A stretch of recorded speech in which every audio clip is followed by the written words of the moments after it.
Yo, what is poppin', booty goons? It is your boy Ashley, and I'm here today with week 4 of the WTF. Now, guys, I know, I get it.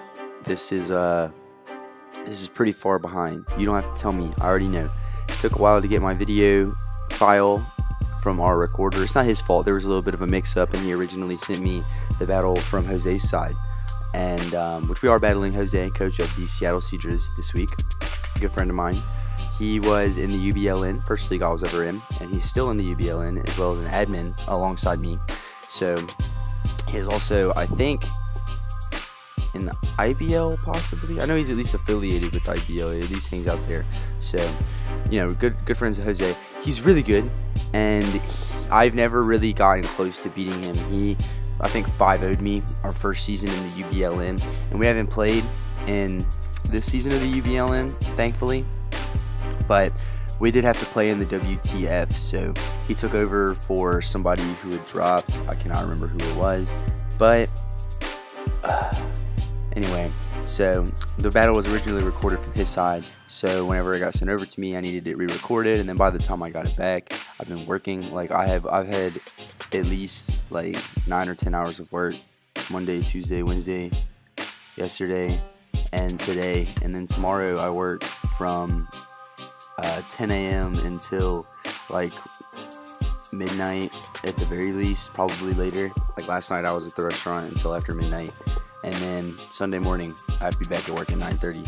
So it's been a really hectic weekend, so I haven't really had a week, and I haven't really had a lot of time to record, and I won't. So I figured that while I have about 45 minutes to myself today, that I would go ahead and record this, put it out for you guys, because I really care about you guys. We're almost at 50 subscribers. We were at 50 subscribers, and if you follow me on Twitter, you'll see that I announced that I'll be giving away a booster pack for my 50 sub special. However, somebody unsubbed, so we're at 49. So if you want to have a chance to win a nice little booster pack, Burning Shadows, I think. Let me check real quick. Open my thing. Yes, it is a Burning Shadows pack. And yeah, go ahead, tell your friends to sub, and then I will put up a video telling you how you can win it. So we're going to go ahead and look over our team prep. Now, I will apologize since this battle was so long ago. I think it was like 2 weeks ago. I don't really know off the top of my head a lot of the things. I'm going to try to infer with a lot of this stuff, but we'll see. First up, we have our Choice Scarf Pelipper with Drizzle, Hydro Pump, Hurricane, U-Turn, and Ice Beam. I felt like it could do a good bit of work against his team. I am going to be pulling up his team on my phone as I talk. I'm a little behind today, guys. I am sorry. As I said, it's been a rough week, but we decided to bring Choice Scarf Pelipper. I really like Choice Scarf Pelipper in most situations. But I'll tell you what he has on his team. He has Mega Blastoise, Tapu Bulu, Volcarona, Jolteon, Nidoking, Hitmontop, Raticate, Kyurem Black, Uniclus, Bronzong, and Miltank. So with it, the Choice Scarf will be able to outspeed a lot of these threats unless they're at +1. Being able to outspeed Bulu and hit it with a Hurricane is nice. Being able to safely U-turn on mons like Jolteon is really good. Kyurem Black is obviously a huge problem that is very scary. But anyway, I like Choice Scarf Pelipper. I think that its momentum with U-turn is really nice, allowing me to switch into my Rain Sweepers, and I think that its coverage moves with its max special attack investment, which I can do because it outspeeds what I need it to without being timid, allows me to just lay down some heavy damage across his team every time I come in to set the Rain up, as well as U-turn out, so it's got a nice little dual utility there. Next up, we have Liepard Sneaky. This is Limber on accident. Yeah, I had it ginned in, and right before the battle I noticed that it was Limber.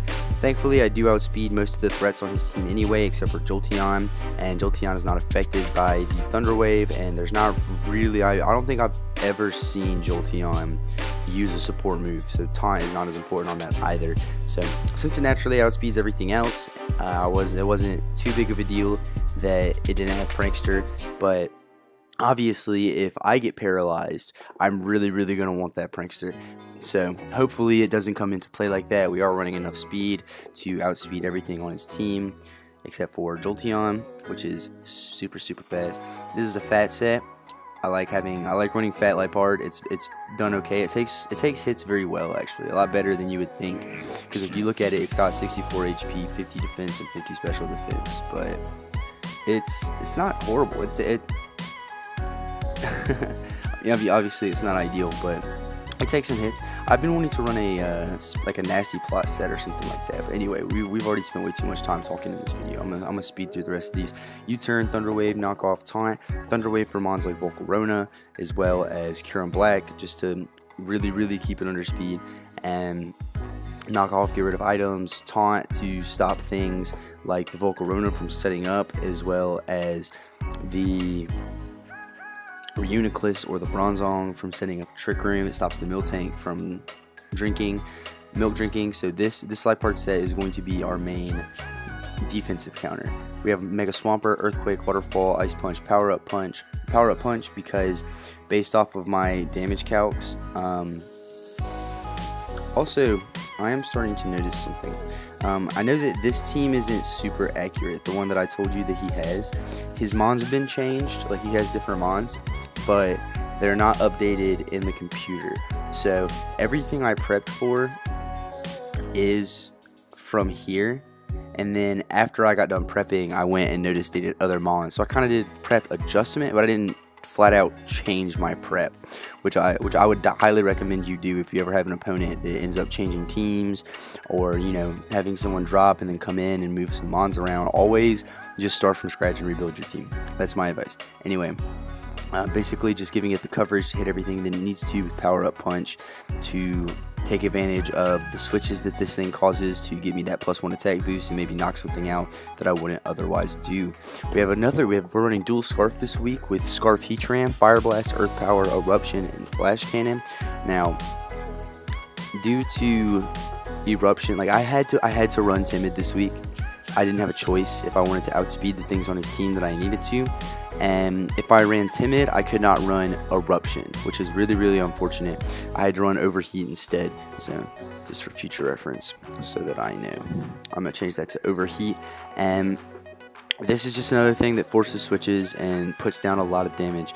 Basically, my plan here is to set up the rain, sweep with my rain sweepers, and use my defensive walls to wear down their defensive walls, and use my dual Scarfers to lay down damage at the end. So this game is really all about accumulating chip damage, in my opinion, because Jose has a pretty scary team to face when you are a rain team. So next up we have Thickness. This is our Eviolite Dusclops.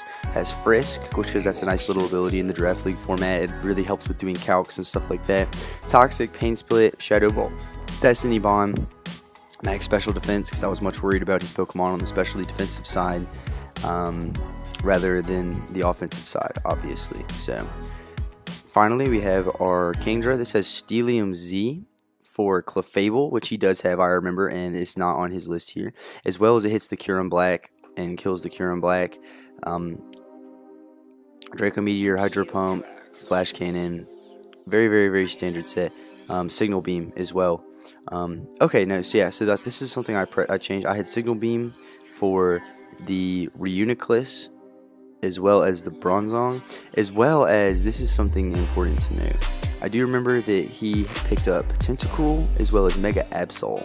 So those two mons are definitely problems that I think Signal Beam helps out with a little bit. But Steelium Z Flash Cannon is to Oko Clefable, and I think I just really wanted to bring it. I don't think it really does too much more damage. Like, I think Waterium Z Hydro Pump would do more, but I don't know. I just kind of wanted to bring Steelium Z, and I'm not gonna say that I was disheartened, like, but it's really hard to prep myself up to play Jose, because he is a great battler. So we're just gonna jump right here into the battle, and I think that the music here indicates that he was at Paniola Ranch, I think, possibly. I can't remember. I think that's the Paniola Ranch music though. Anyway, Alright, so he is going to lead Virgo, which is his Licky Licky, which is a really cool mon. Is we're going to lead Magic City the Pelipper. So here, I don't really want to play games with this Licky Licky. I think that I can just easily switch into my Swampert. I know that Licky Licky gets a variety of electric type moves, so, or at least maybe not a variety, but definitely a good bit. So I decide just to U-turn out there. Don't really want to play with catching a Thunderbolt or a Thunder Punch or something like that. We're just going to switch right out into Undertaker the Swampert. So here comes that Paint Boy right there, and you'll see that he's going to go for the Thunder Punch, which is really nice little switch in. So here he is actually going to withdraw and send out his Celebi, which is, so basically everything he brought was stuff that wasn't on the list that I told you guys about. He changed the team up a good bit, but I didn't know about all the different team changes and stuff. It's not like I came into the battle and was like, what? Like, I had them, but I do remember a lot of my original prepping came from his other teams. So we are going to power up punch there, which it does absolutely nothing, but it does give us the +1 attack boost. So basically on my calcs, unless he is very, very, very defensive, this is a roll to take him out. So I'm just going to go for the Ice Punch here, and you will see that he is very, very, very defensive. That does barely anything at all at +1, as he is going to Giga Drain crit me. The crit didn't matter, but it still is just kind of rubbing it in, and he gets pretty much all of his health back. So now we have lost our main physical Rain Sweeper on turn like 3, as just to do what, like 10% to this Celebi.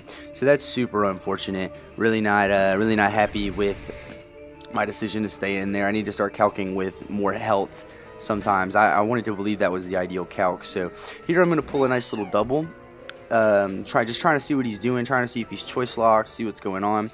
And it turns out that he is not choice. Oh, he had leftovers last turn, so I know he's not choice locked. But he's just going to go for the Earth Power. I was really hoping he would double out there, but instead he's just going to activate my red card and go right into Infernape, which is not good. If I had Prankster, I could have Thunder Waved him there, but unfortunately I don't. I'm Limber, so I'm just going to switch right out into my Dusclops as he doubles out into his Clefable. So I do get to see that he is running the Black Belt on his Infernape, which is interesting. I think that's the one that boosts physical moves, if I'm not wrong. I don't see why you wouldn't. Well, I guess it's different than Expert Belt, but anyway, Luna's just going to set up the Stealth Rocks here as we switch right into our Heatran. So here I'm pretty safe to just go for an Overheat, I'm fairly certain. He does have a Tentacruel, but fairly safe just to throw off a Overheat here. Although I think I might just throw off an Earth Power. I predict him going into Tentacruel,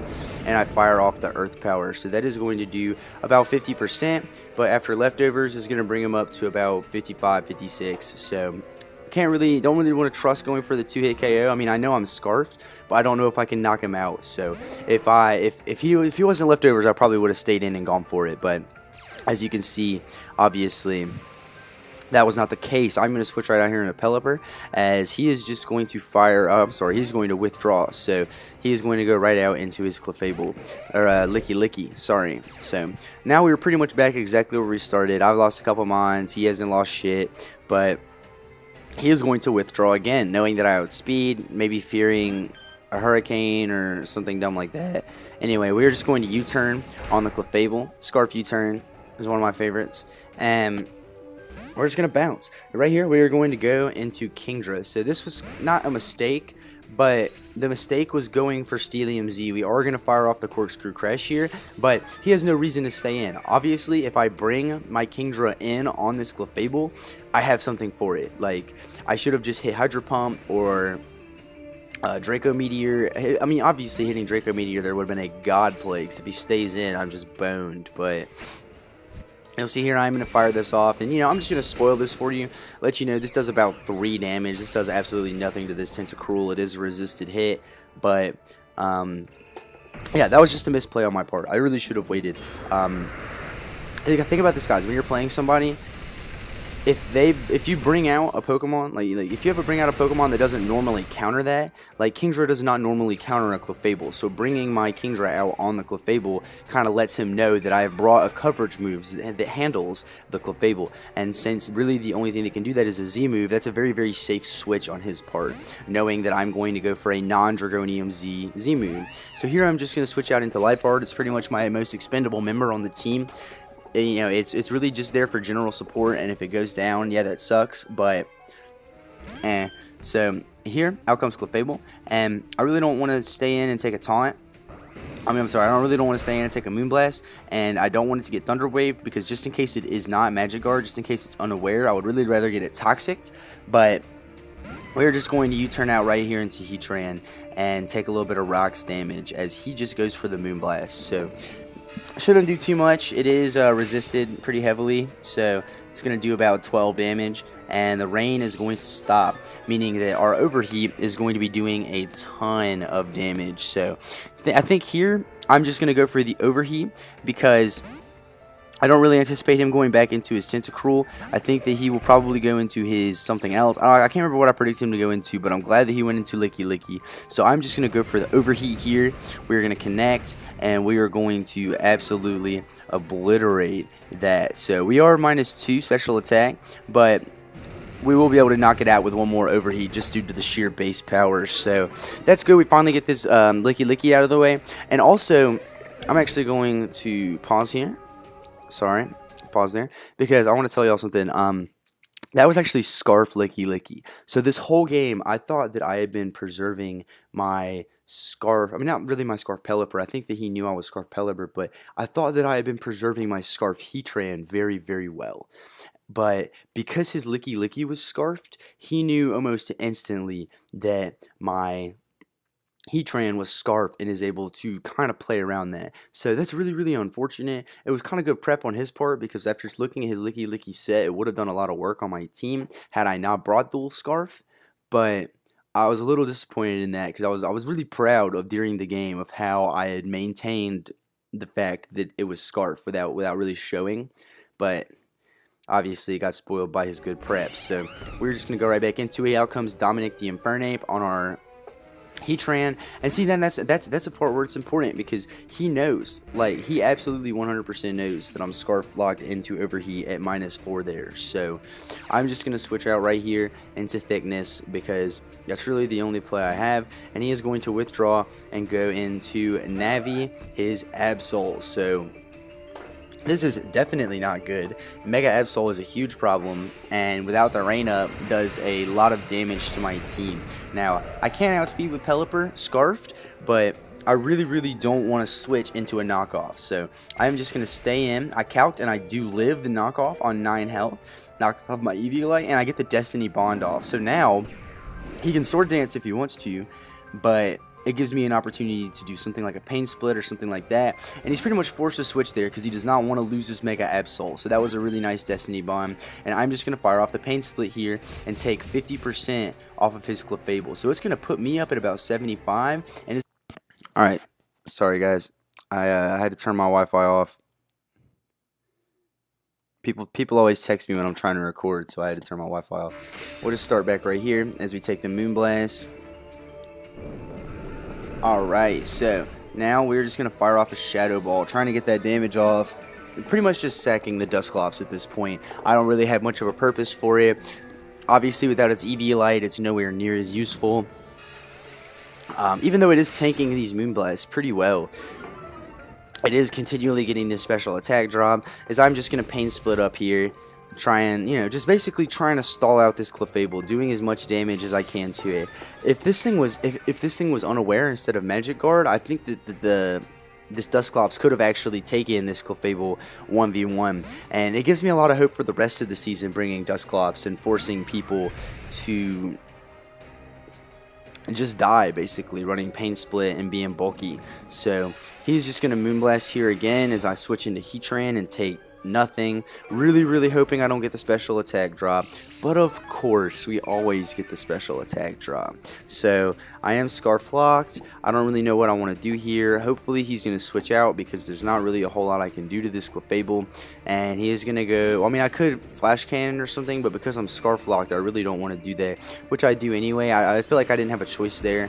I really just had to, hoping for the special defense drop if anything, and we do not get it. We don't get any drops ever in the history of Pokemon, so we're just going to keep flash cannon. I think now we switch, doing the smart thing, preserving this Scarf Heatran, and going right into our Lipard. So I like shiny Lipard a lot.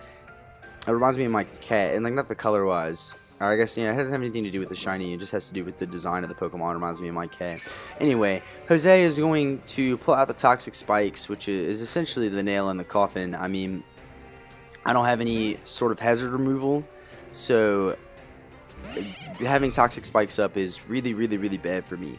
And I'm just going to go ahead and knock off here, getting rid of this Infernape's Black Belt, and using Thunder Wave. So it actually turns out that he is slower than me, and I don't need Prankster in order to T-Wave him, which is really nice. So he is running a very slow Infernape set this week. He's probably a bulky attack set, or special attack set, as you can see, because he's running flamethrowers. So this makes me think he's got something like Grass Knot for my Swampert, even though that doesn't matter. But here I am just going to go right into my Heatran, and I think fire off an Earth Power, because it's pretty safe at this point. No, I'm sorry, it wouldn't hit Clefable, but I'm just going to go for the Fire Blast there, making a Predict and absolutely obliterating this Celebi. So finally making some good predicts out here as he goes into his Tentacruel.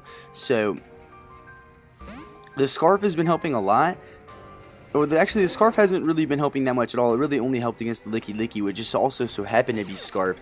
I really wish I could have maybe brought a different Heatran set this game, like possibly a subset to take advantage of the switches and all that kind of thing, as he is just going to go for another Toxic Spike on Tentacruel. So he is getting Leftovers and Rain Dish, which was a great bring on Jose's part, bringing Rain Dish, knowing that I pretty much had to bring the Rain because my offensive options outside of Rain aren't that fantastic, which I am patching up, by the way, in free agency. And we are going to go ahead and get the Confusion here, which is really nice on the Hurricane, even though he is going to go ahead and fire off a Sludge Wave. Now, I really like Scarf Pelipper in this game, obviously, but I don't need it to set up Rain anymore. Like, typically, if I still have my Rain Sweepers, this would be the point in the match where I would pull Pelipper out just to preserve and keep one last Rain. But as you can see, it doesn't matter, as he is going to live. If he did not have the Rain Dish or the I would have taken out that Tentacruel, and then sweeping with Heatran would have been easy peasy lemon squeezy. But unfortunately, because of Rain Dish and Leftovers, he's not only going to live on like 2%, but he's going to get his health back up about a little over halfway through the first end of Kenny. So we're just going to go right here into our boy Ugly God and click Earth Power and take out this Tentacruel. So here, I'm definitely starting to get a little bit nervous. The game is very clearly not over, but I know that he has some good stuff in the bag. Like, for example, this Mega Absol comes out, and a Sucker Punch from this Mega Absol will absolutely 100% kill me 100% of the time. So I'm just going to switch right here into Lord Fiji Water, and just trying to take anything, trying to waste his Sucker Punch, and we are going to get poisoned, and it's going to fail. So the rain stops. Unfortunately, had I knocked out that Tentacruel with the Pelipper, it would have still been alive, and I could have reset the rain. But as you can see, he is actually going to switch out right into his Clefairy. So I am just going to Hydro here, do some good damage. Look at that, absolutely amazing. I really wish I would have Hydroed in the beginning instead of just trying to Corkscrew Crash. Whatever. So we're going to lose a little bit of health there from the poison. And basically what he's doing here is he's just pivoting between his mons until all of my Pokemon are in Sucker Punch range, which is definitely not a bad idea. He does predict the Flash Cannon here. Had I just Hydroed again, which I was scared, I didn't want to miss the Hydro obviously, but had I just Hydroed again, I would have taken out that Infernape and been, I think, out of Sucker Punch range. But as you can see, he is going to just switch out right back into Luna, just basically wasting away my time, using the Toxic Spikes and Sucker Punch effectively to sweep late game. And we are going to hit another Hydro and knock out Clefable. So at the very least, we are saving differential, which is really, really nice. And as you can see, that is easily going to be in Sucker Punch range. So he is going to go straight back out into his Mega Absol, click Sucker Punch twice, knock out Fiji Water, and knock out... Well, I'm sorry, he is faster just naturally, so he's just going to go for the knockoff, being safe in case he wants to Sucker Punch and I want a DD or something weird like that. I don't know. There's not a whole lot, really, that I could have done here to prevent getting swept, especially because my EV light is off. I am poisoned. He has stone. He has rocks up. Not having hazard control kind of hurt me in this game, but also Jose really just played very well. He kept his win con in the back, being the Mega Absol with Sucker Punch. It outspeeds everything on my team outside of Rain. And even though we do have Ugly God here with the Scarf that could have won, it took enough chip damage throughout the course of the match to go down to a Sucker Punch. So that is going to be the end of the game. Very, very good game to Jose. I'm pretty pleased that this one came down to a 2-0, and that I remember he said that he liked my prep, which was nice. Obviously, I think I could have prepped better, and I think I could have played better, but I think overall it was a really, really good match. And always love battling Jose. I feel like I learn a lot when I battle Jose. Yeah, as you'll see, 38 turns, lost by knockout. Thanks, Joseph. Anyway, I really hope y'all enjoyed the video. Very, very good game again to Jose. We are 2-2, I think, in the WTF. Unfortunately, our week 5 game will be delayed as well because, as I said about how busy my week is, we were unable to find Jenners in time to do our game last week, and our week 5 match will be played sometime next week, the week of the 22nd through the 28th. So I do have another, so you probably won't see another WTF battle until at least next weekend, where I might possibly put up week 5 first. I know that I think I'm playing my week 6 game on Sunday, but oh well, that's different problems to find out at different times. Hope y'all enjoyed everything. Like, comment, subscribe, all the bullshit if you did, and I will see you guys next week. Peace out.